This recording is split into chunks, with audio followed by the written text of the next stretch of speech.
Hi, my name is Tyler and I've just spent January 2019 in Tokyo and the Greater Japan undertaking work experience. We're going to have a little bit of a look at what I've learnt and some of the cultural things that I'm taking away back to my life in Australia. I began my stay in Japan with a one-week road trip around the country. Some of our highlights included the Dotonbori area in Osaka, the Osaka Tower, the Hiroshima Peace Dome, Miyajima Island, and the shrines and areas surrounding Kyoto City. On the 2nd of January, we set up home in Hakkasan, Tokyo, with our fellow interns from Australia, New Zealand, Italy and the UK. Following a cultural briefing session, we began our first week at work.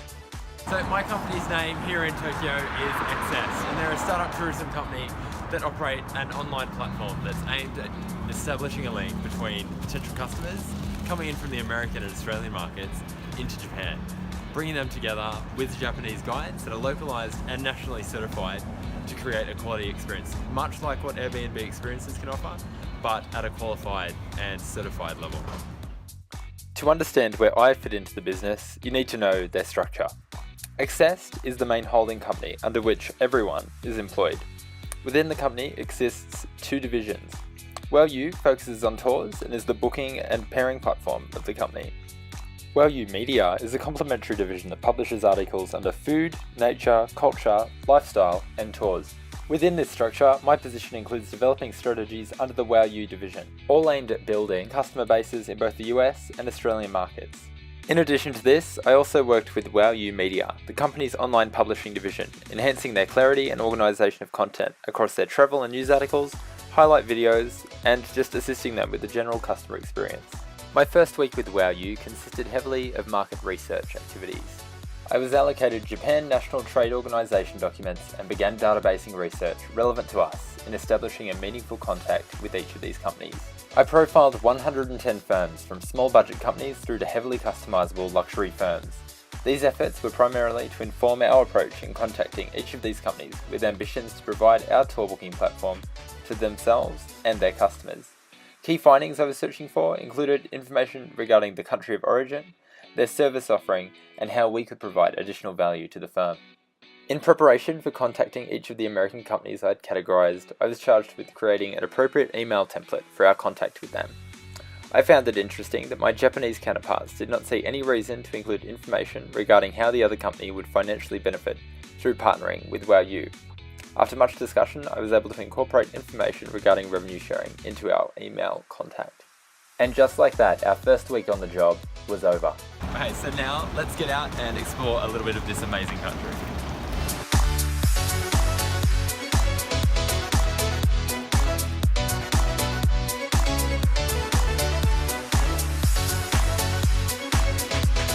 Let's have a look at everything we've learned in our second week here in Tokyo, Japan. We've learned a number of different cultural nuances about the Japanese people as well. We're learning all about how respectful people are and how there's this great sense of community and togetherness, a sense of harmony and keeping the peace between people in cities and in rural areas. Following a national holiday long weekend for Japanese Coming of Age Day, I returned to the news that my colleagues in the US team had contacted a priority 30 from our US company database.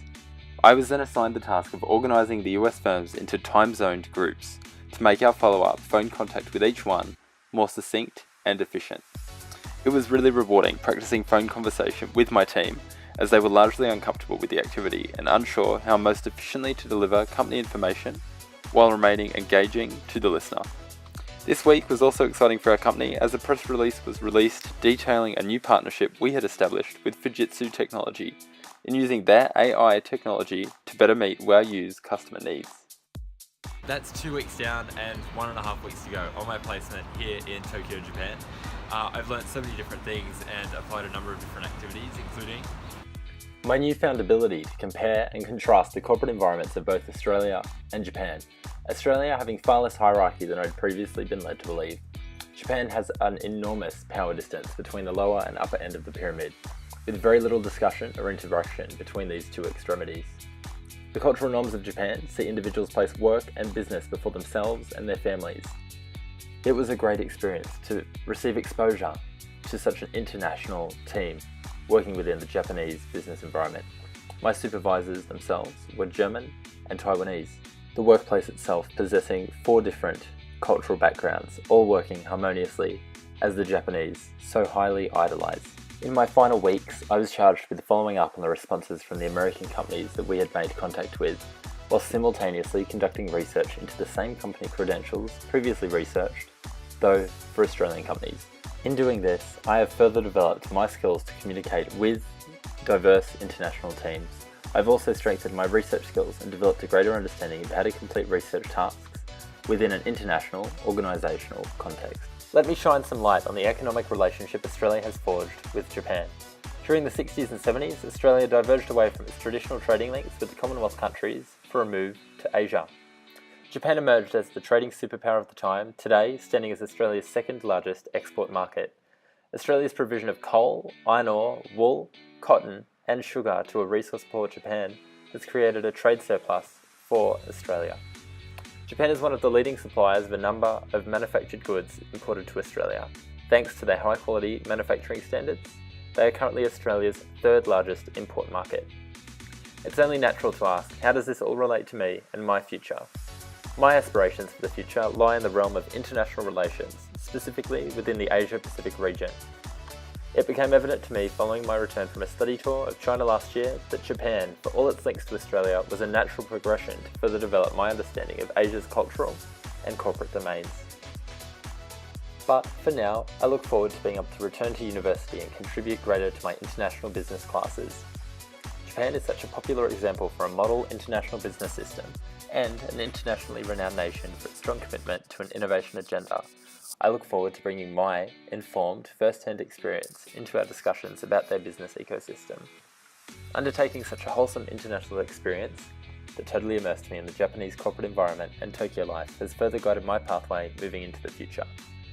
My next step now is to depart in semester 2 for a semester exchange to Hong Kong to further study the politics of the region and the effects globalization has played on this. BUSN3500 has taught me that nothing good comes from staying in your comfort zone. Escaping my Novocastrian bubble has again proved extremely valuable to enriching my education.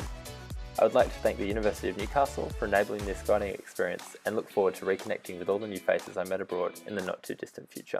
Thank you, Tokyo, for an unforgettable summer and experience.